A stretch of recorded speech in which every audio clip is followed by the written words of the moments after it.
Well, welcome back to Gopher's Workshop. I am your host, Aaron, and joining me, as always, is my fellow host, Chris. It's me.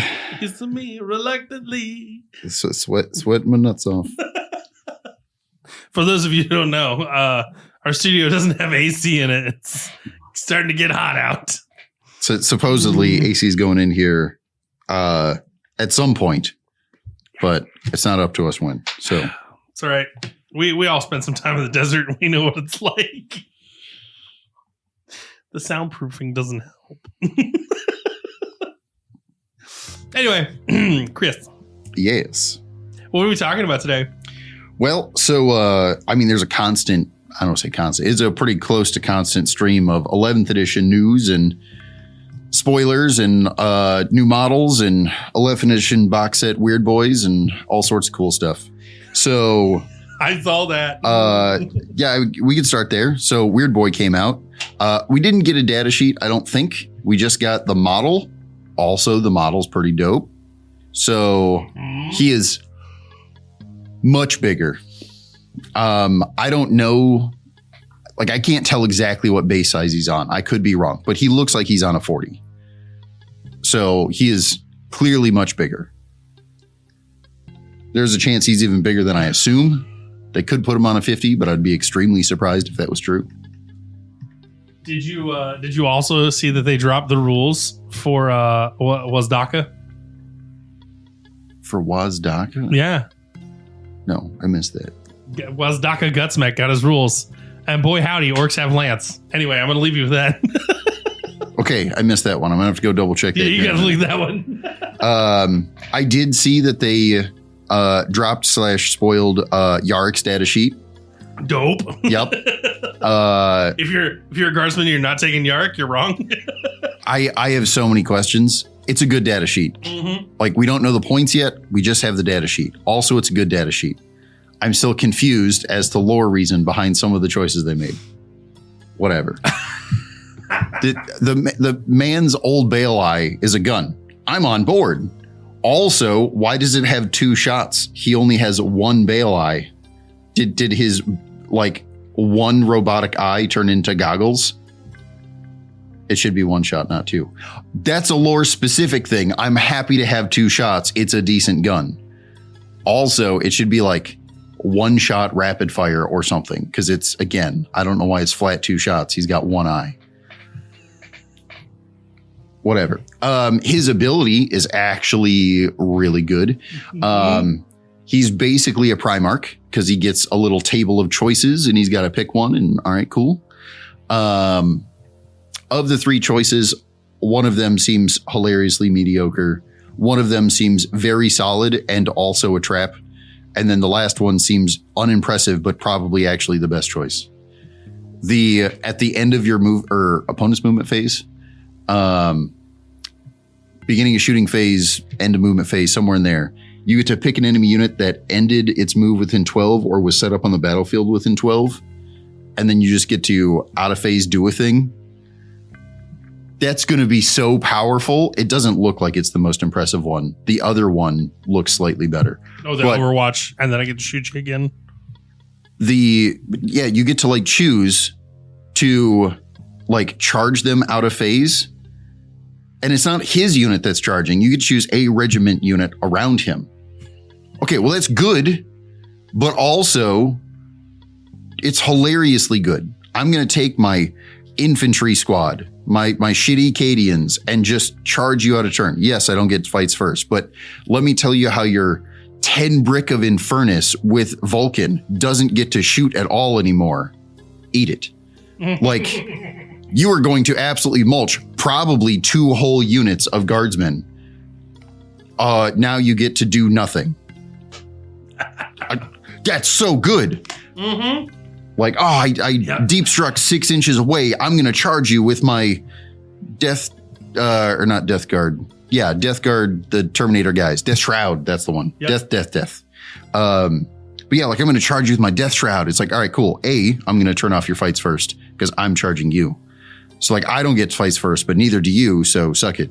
Also, all those spewers that would probably clean up a 10 brick of shitty guardsmen and then you were going to charge the tank behind me. Nope. You only get to fight the shitty guardsmen. Tank's safe. It's so good. That's just the charge.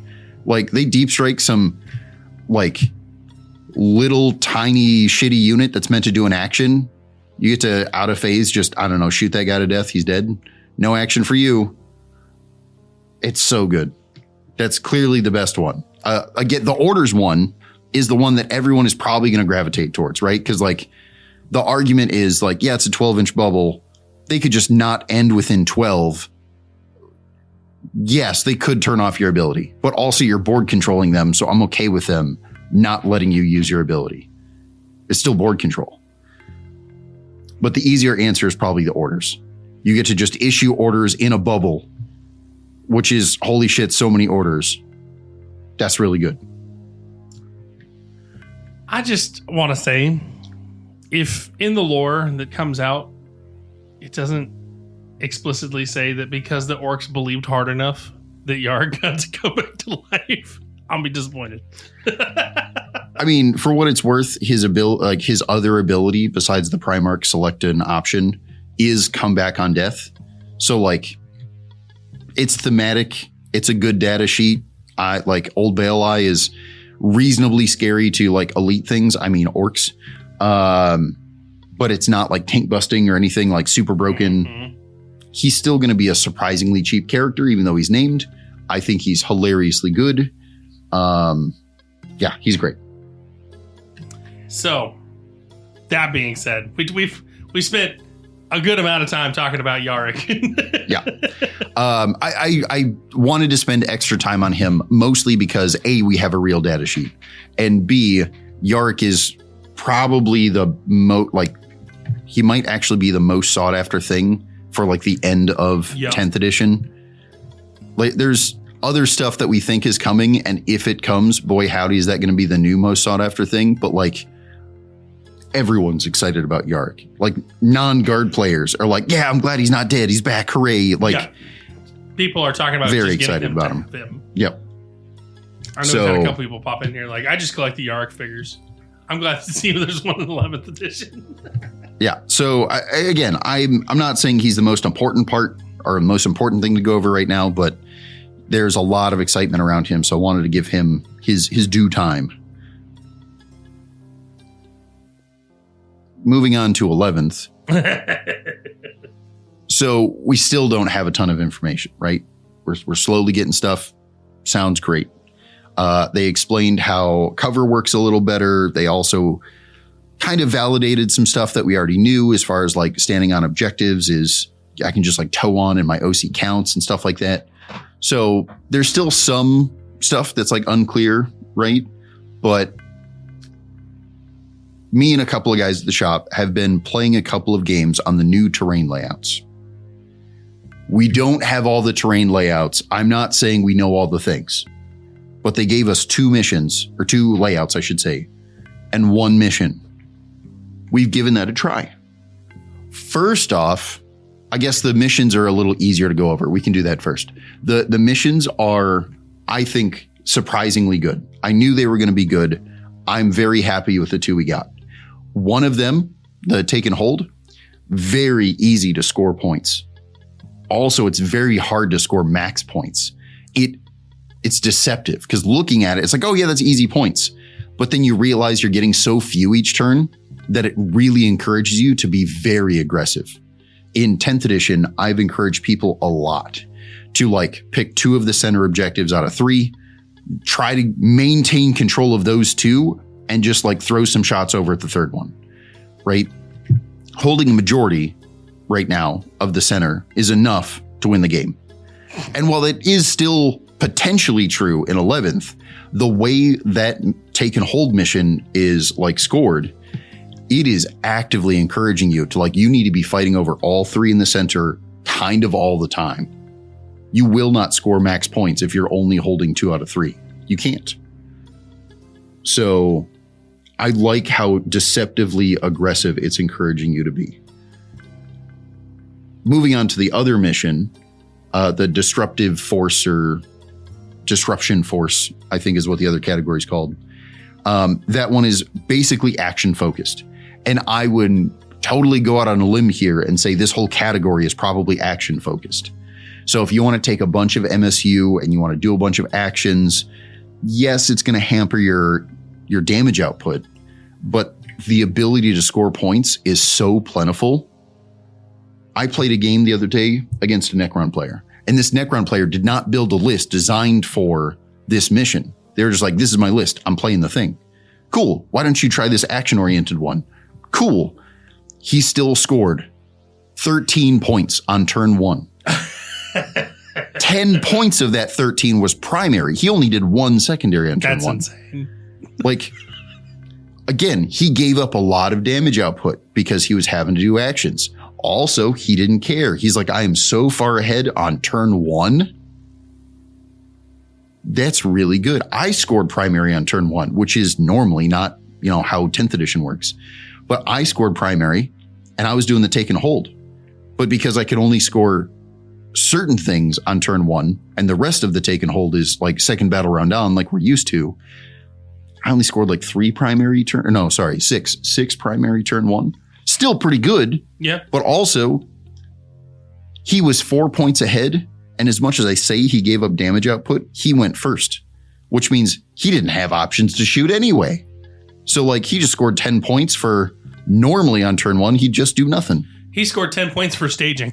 Yeah, it's so good. So the disruption one is obviously like mid to late game is going to kind of feel bad because you're having to do actions in order to score points, which actively means you're giving up on damage output. And especially mid game, that's probably going to feel rough. But if your list is designed around that, I can already see how easy it is going to be to max out 15 points on turn 1, 15 points on turn 2. And at that point, like, do I really need to score max points on the later turns? Absolutely not. It's super easy to score points on that one, but it requires actions. So you're like, it's going to be a balancing act of like, when do I do 6 actions in a turn? And when do I do like 1 because I need to kill stuff? So that's going to be a little more skill oriented, but that doesn't mean that it's not like good. I still can see how easily you can score points if you really want to. Like Disruption Force to me, you score 15 on turn 1, right? You do a bunch of actions, feels good.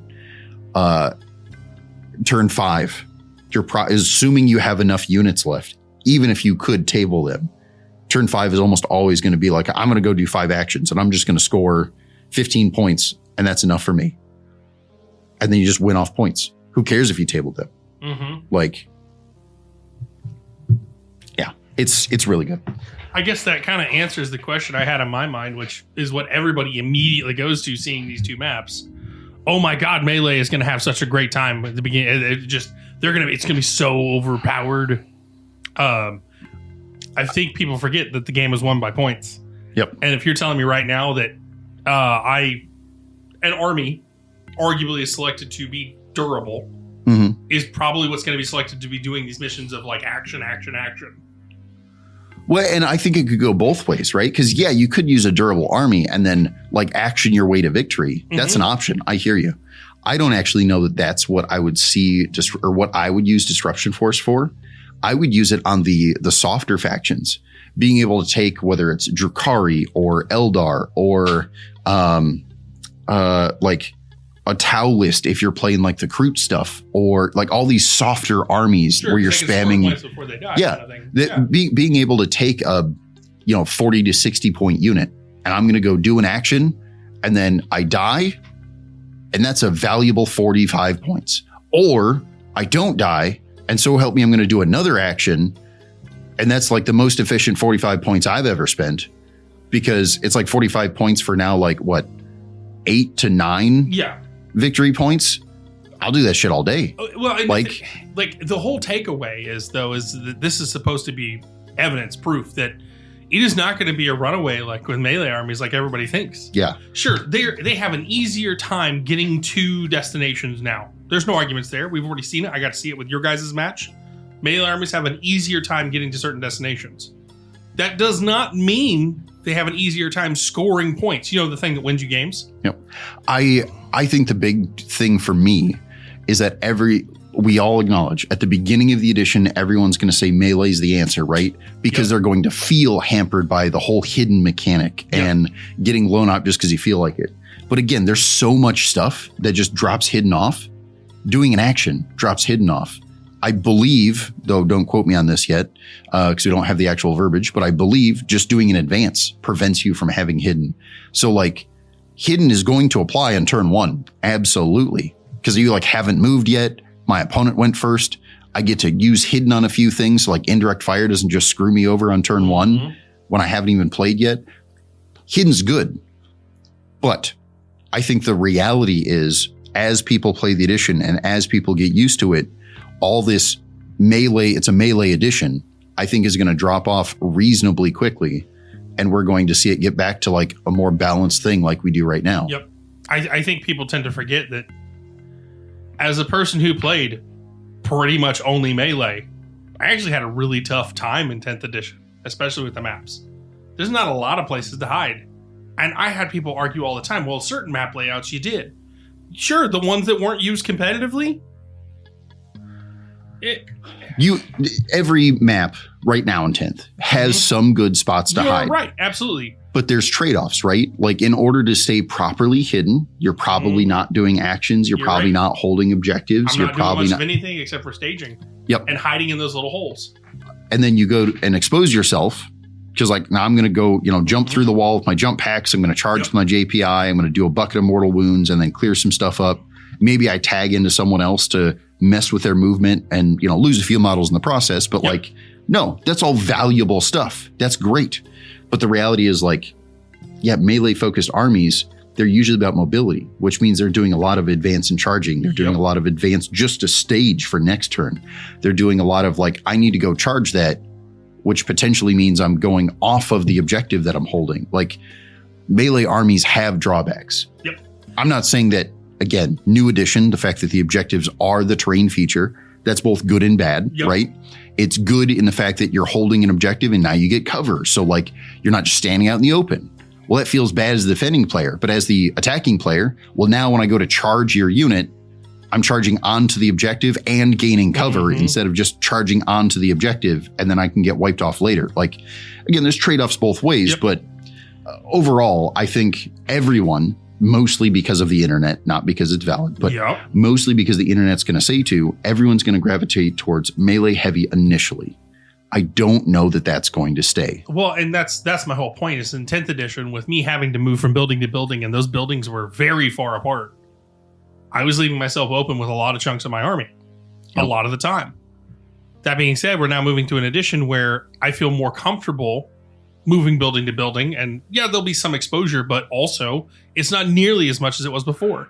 This is my point, which is everybody argued that in 10th edition, it was the most balanced it's ever been.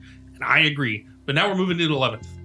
You're telling me that it's not more balanced now? There's still really good, decent shooting lanes. They're just not long range anymore. Yep. And that's the next thing we should cover, right? Yeah. I've already seen the I don't know, MS Paint art or whatever the hell it was of people putting up images of the layouts and then like putting the little cones of like, here's your lanes of fire.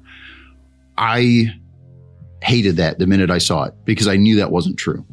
Even in 10th edition, if people tried to do that, I would say they're so full of shit. Here's why. Yes, the lanes of fire are very restrictive, assuming you are never touching a template ever.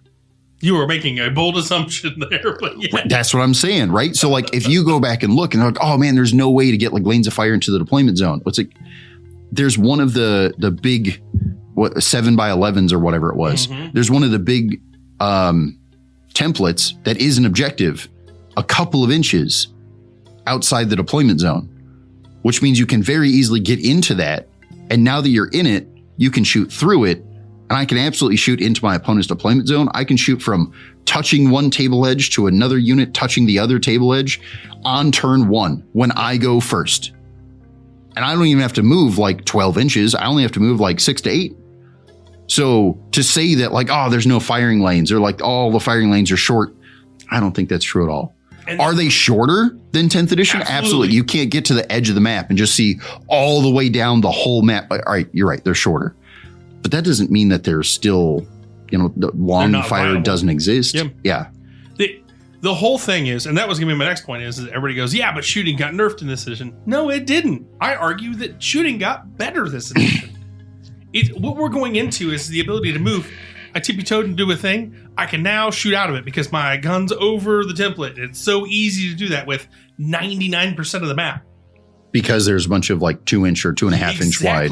Like now I'm not having to drive around a wall. I could literally just go right over that whole template, driving right over it, and I can shoot you. I can shoot you, and this entire side of the map is now mine.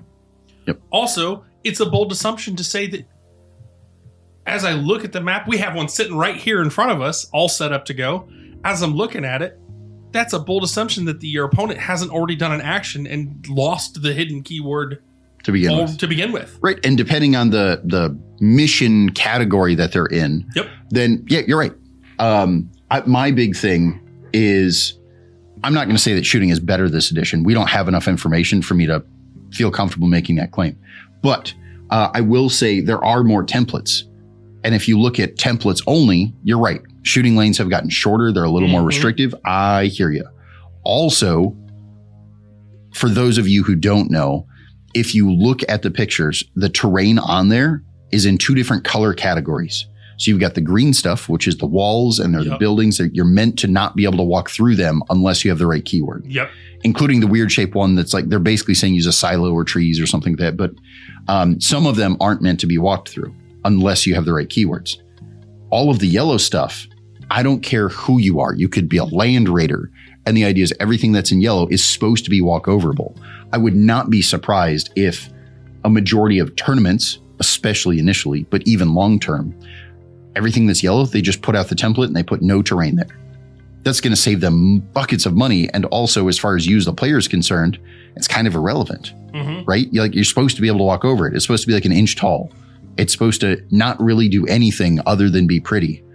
So if you look at it and say that all the yellow stuff doesn't actually exist, it's not really there. Well, now there's a lot of air quotes, empty template space. So like, is it really hampering your movement? Because I don't think it is. And the reason I say that is because like, there's a bunch of little things. The fact that all the templates look like they're, let's say, a 1/4 inch to a 1/2 inch off the edge of the templates now means that like, again, land raiders, the big Hecaton land fortress, like all these big vehicles, they're not actually that hampered because they get to go over all of the yellow stuff. None of that's real. Even the big templates where the green walls do exist, there is nothing stopping them from getting a track or a wheel onto the outside edge of that template. I don't need to go through the wall to hold the objective. Right. I can get 8 OC on that and I am barely towing on to this corner piece and you can't stop me because the only way to keep me off that corner is for you to literally have a whole model outside the wall on that corner. Yep. Like all of these points are the exact reason why you and I discussed we are going to be setting up 2 tables worth of 11th edition templates and terrain in the shop for people to free play on to be able to experience this themselves. Because we sit here and we can preach and we can preach and we can preach about how this edition just already feels better in a lot of ways. But it won't matter because the internet far outweighs. Well, it's not that it doesn't. I don't think the internet is arguing that it feels worse. Yeah. Right. So like to say that it feels better and that's the like we're disagreeing with the internet. I don't know if that's true. I think there's a bunch of statements that the internet has about like this is going to be a melee almost only edition or like a shooting is so hampered that like a bunch of stuff isn't going to work. I don't think any of that's true. Yes, I think that indirect fire is technically getting a nerf because of hidden. But the reality is it's not. It's only getting a nerf on turn 1. So you can't just like alpha strike behind everything because everything's hidden. They haven't gone yet. The reality is what probably happens turn 1 on their turn. They move out. They do actions. They advance. Okay, well, now that they've done all that, I don't care that you're behind a template. You advance to get back there to say, well protected from my other shooting. Now I get to indirect that unit. Indirect works just fine. With the hampering of indirect, air quotes, on turn 1, there's a good argument to that. All the indirect fire like units get cheaper in points with the beginning of the edition. Because when 11th edition comes out with the change of the rules, there is going to be a points update all like for a lot. I don't just mean like, oh yeah, we're just going to touch like a couple of things. Like, no, I think there's going to be a lot of points changes. Because of that, are you really mad that indirect fire got nerfed on turn 1, but kind of only turn 1? But in doing so, it lost like a third of its points cost. Mm-hmm. I'll take a 90-point Wyvern any day. Like, well, you make it, what, 75 points? Let me argue about that. Like, it'll be fine. So, again, I don't know what the points are going to be. Don't take those points as like, I know a thing. But there's a lot to come. I think people are getting a little ahead of themselves. Now, I don't know how long we've been rambling. I do want to go over the layouts a little bit themselves because I have strong opinions. Anyway. Well, that sounds like a after the mid break. Yeah. I think I've been rambling enough. Let's take a little break before I lose my little mind. All right. Well, let's go to our mid break. Insurance isn't one size fits all. That's why drivers have enjoyed Progressive's Name Your Price tool for years now. With the Name Your Price tool, you tell them what you want to pay, and they'll show you options that fit your budget. So, whether you're picking out your first policy or just looking for something that works better for you and your family, they make it easy to see your options. Visit Progressive.com. Find a rate that works for you with the Name Your Price tool. Progressive Casualty Insurance Company and Affiliates. Price and coverage match limited by state law.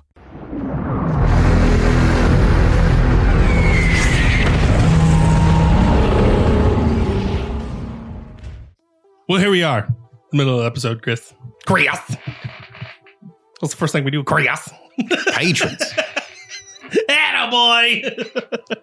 All right, so we have to thank our patrons, starting with our Guardsman patrons. Sergeant Matt's Many Minute, Captain Beefalo, and Andy. Next up is our White Shield Guardsman patrons, Mitch, Nicodemus,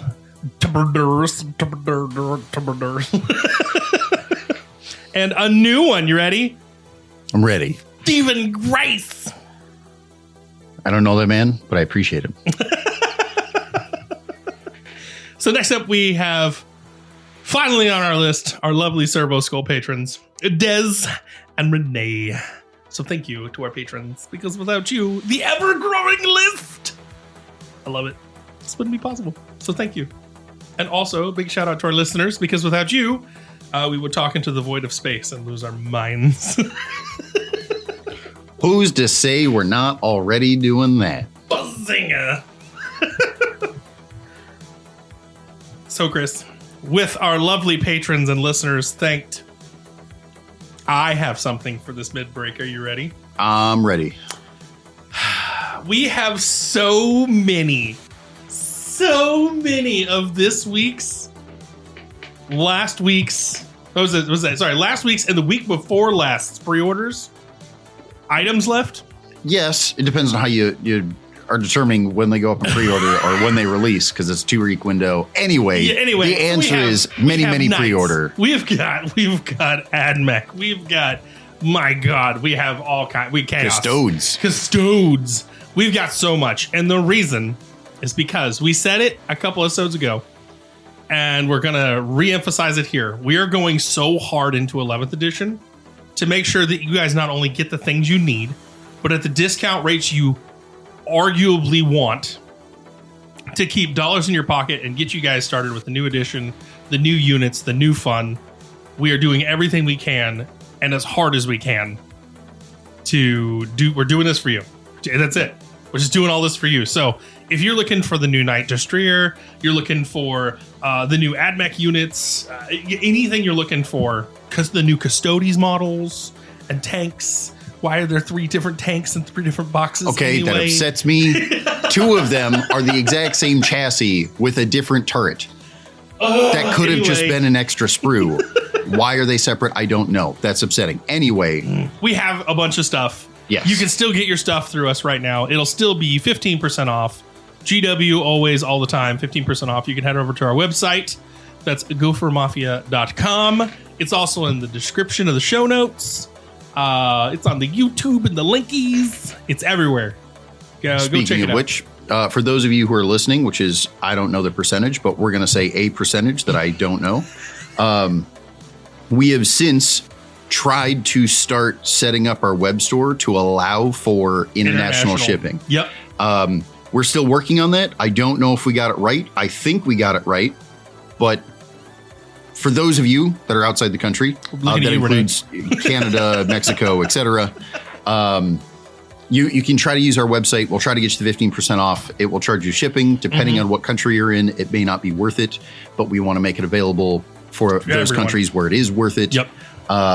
But that being said, we just turned it on, so there may be some issues. And if there is issues, either shoot me an email and I'll try to get it corrected. Yep.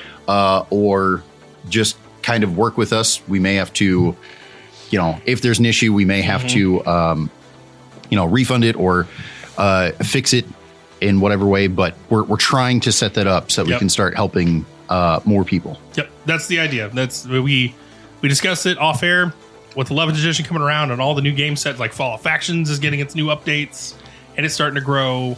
Battletech Scottish Gothic and everything else coming with that. We carry a lot of game systems and we carry a lot of things at discounted rates and we want to be able to get that to the world. So this is for you, everybody. We're trying. Just like I said, be patient with us because we just set up the system. So I hope there's no issues. That would be ideal. Fingers crossed. But let's be realistic. That ever works like that for us. Correct. I'm never that lucky. At any rate, go on, head over there. Keep your eyes peeled because when 11th edition boxes drop, we intend to fully go hard. We are going to go about as hard as GW will let us. We are certainly going to get allocated because I'm going to ask for way too many. But if they let me do it, I'm going to have it. So with that being said, I got nothing else, Chris. What about you? Nope. Let's go back to 11. That's not true. Also, while you're on our website, go check out the linkies. There's a link that says you can go hang out with us on Discord.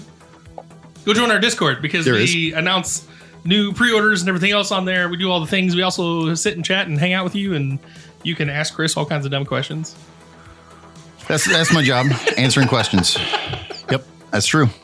But anyway, go check it out. We have our Discord. Go join. Go hang out with us. Anyway, that's the last thing I had. All right. With that being said, back to the episode. Woo-hoo!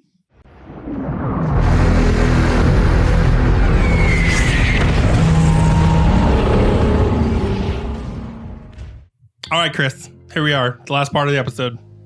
Ready to ride this train? I am. So during the mid-break, we took an extra long mid-break so that I could read some rules.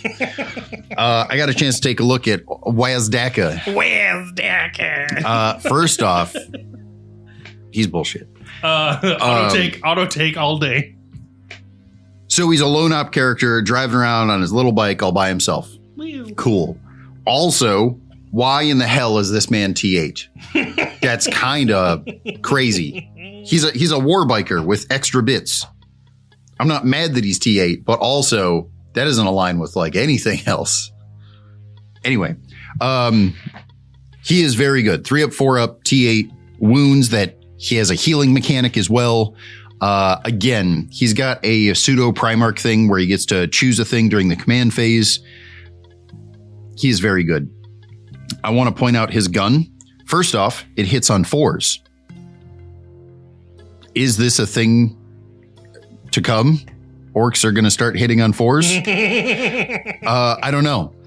Also, regardless of that, in addition to the sweet assault and sustained keyword, it's 622 with 12 shots.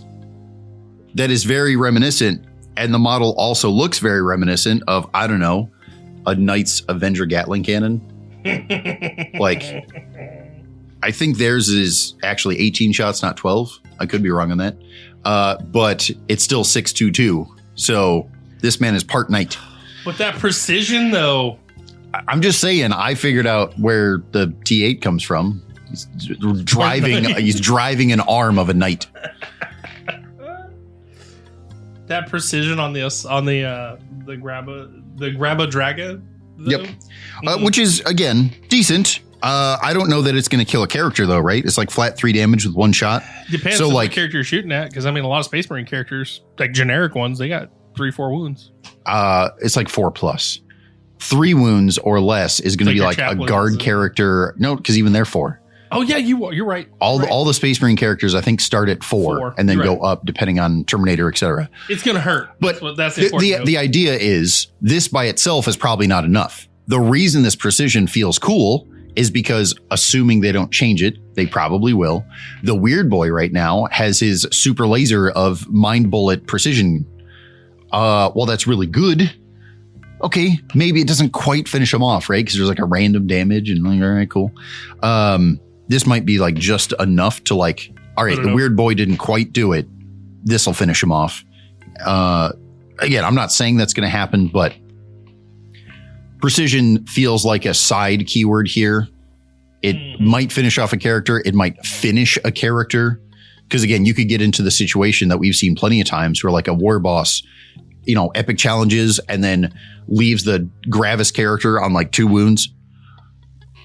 It turns out this will finish him off. Like, it happens. But long story short, he's kind of crazy. He's got advance in charge, fallback in charge.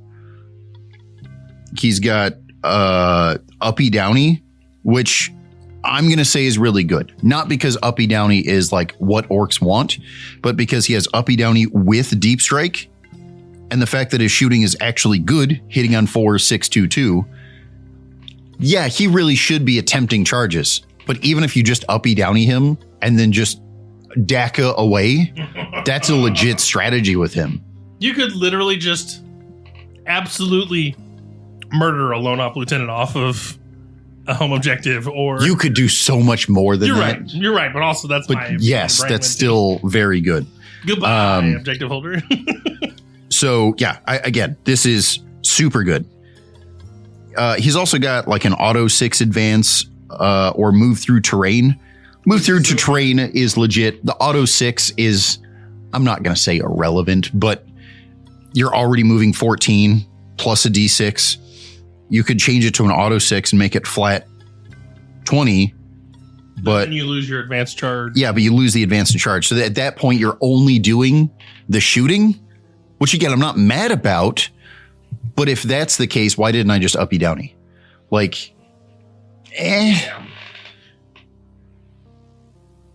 Long story short, I think he's an auto include. He is so good. And being the, let's say, poster boy of the new edition, because currently that's what he is, no surprise, right? He's very good. All right, I will move on. Going back to the terrain layouts, this is a thing that I want to gripe on. Okay, so we've gotten 2 terrain layouts. One was for fat ends, hammer and anvil. The other one was for the angled section, Crucible Battle. So we set both of these up, and I didn't set up the hammer and anvil, but you did, along with Mitch. And as you guys were setting it up, I don't think you guys had any real issues. Pretty much everything is right angles on that one. So no real surprise that like it really wasn't too bad.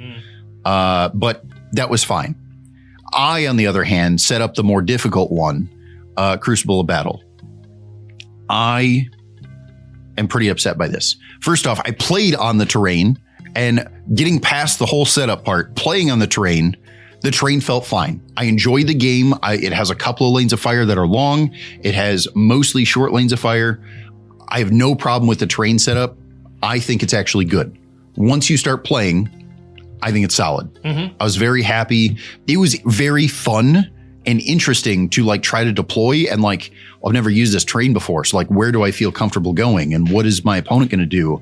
I don't know, because I don't have the experience anymore. Like, it was a lot of fun. Yeah. I really enjoyed it. But the setup was awful. For those of you who may not have noticed yet, and I am putting together a strongly worded email that I will send off to GW. GW, by the way. They messed up. They made a mistake, and I I am not upset that a mistake happened. I am upset that of all the many layouts they're going to give us, they decided to only give us 2. That's fine. Why didn't they give us 2 that were like, I don't know, double checked, a little polished, like actually done? The Crucible of Battle has several things wrong with it. The first thing you may note, and this is pretty easy math, you don't even have to set up the table. They have said that the terrain layout, or the map size is not changing. So your total map, same size as before, right? So that's 44 across, shortwise. Yep. Well, if we do some quick maths, the center says that it's supposed to be, the big template is supposed to be centered on the middle of the table. Okay, well, they give you a measurement to help you with that. Makes sense. So it says go from the side of the template to the long edge of the board, 17 inches. Makes sense. But if it's centered, that means it should be 17 on the other side, right? It's not. It's 19. Which means the center is, I should actually be 18 off the edge, not 17. So if you want to do the math, the template is 8 wide when you put the 2 triangles together.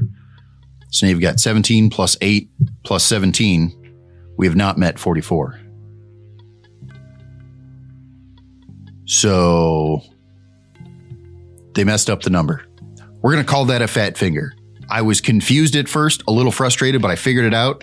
I was willing to let it go. Let's continue on.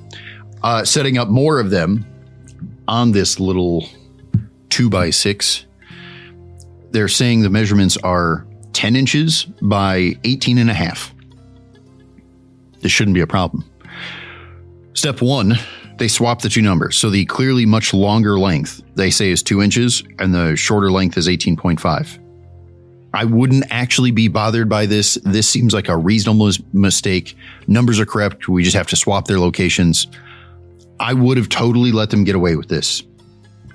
Then we actually set it up according to that, and we find out that the dot is pointing to the wrong corner. 10 by 18 makes it, if you use the same corner they're suggesting, it makes it way off to the side to where it doesn't connect to the other terrain feature that it says it's supposed to be touching. So the only way that 18 and a half by 10 makes any sense is if the thing you're actually measuring to is a different corner than they're telling you to. So we got the wrong numbers in the wrong location. Long story short, this whole image of the Crucible of Battle kind of angled deployment feels half-baked. I, again, really want to give them credit wherever I can. I really want to, tell them how much I appreciate the terrain layout. It felt fun.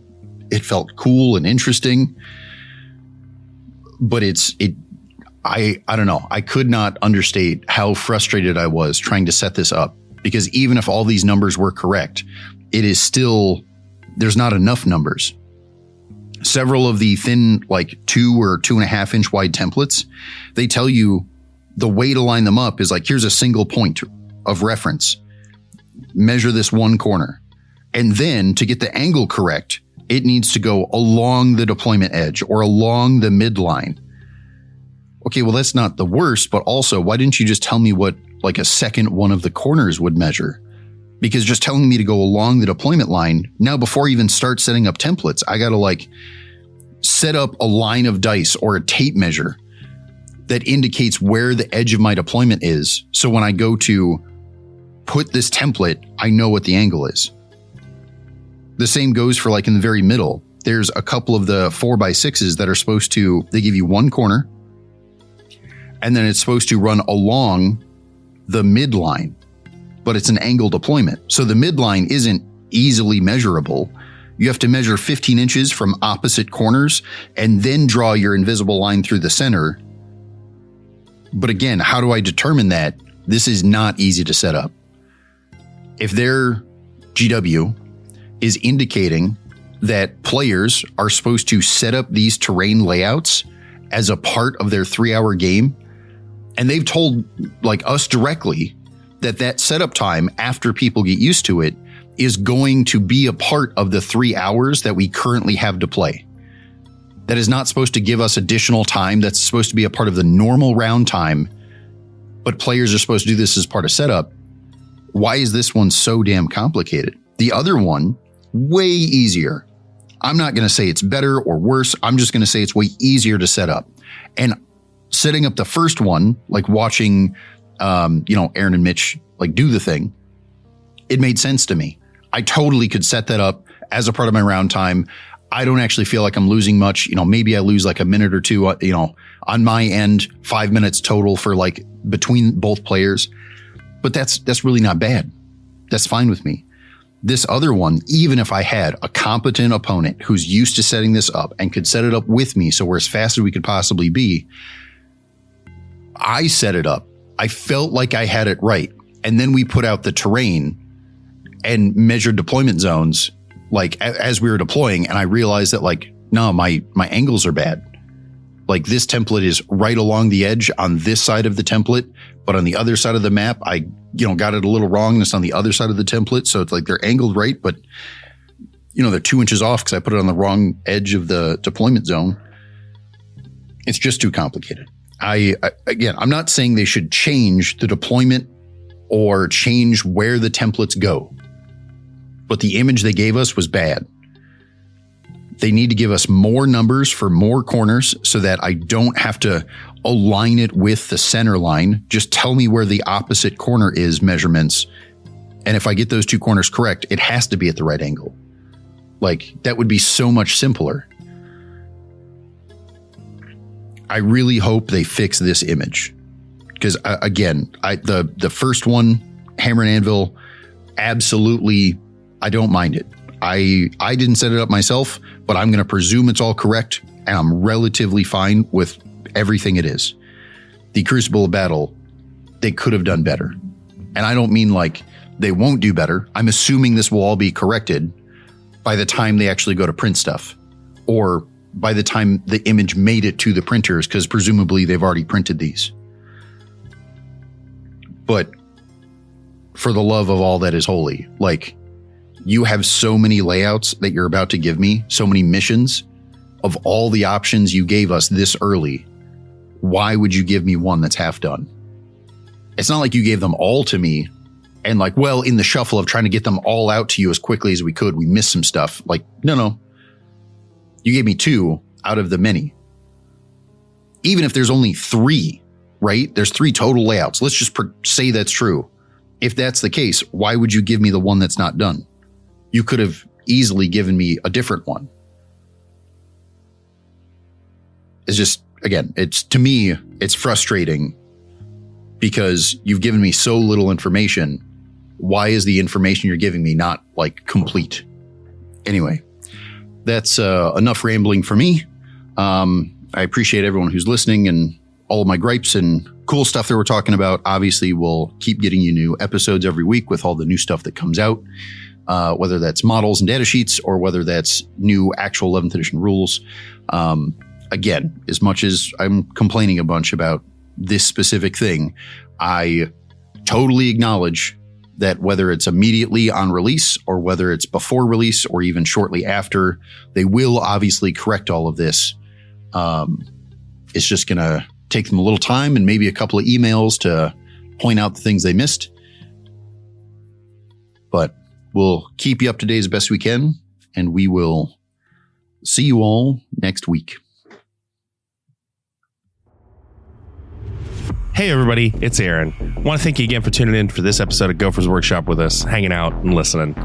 Remember, leave a 5-star review. Let us know what you think. And if you feel like supporting us, you can always go to Patreon in the show notes below. Thanks. Till next time.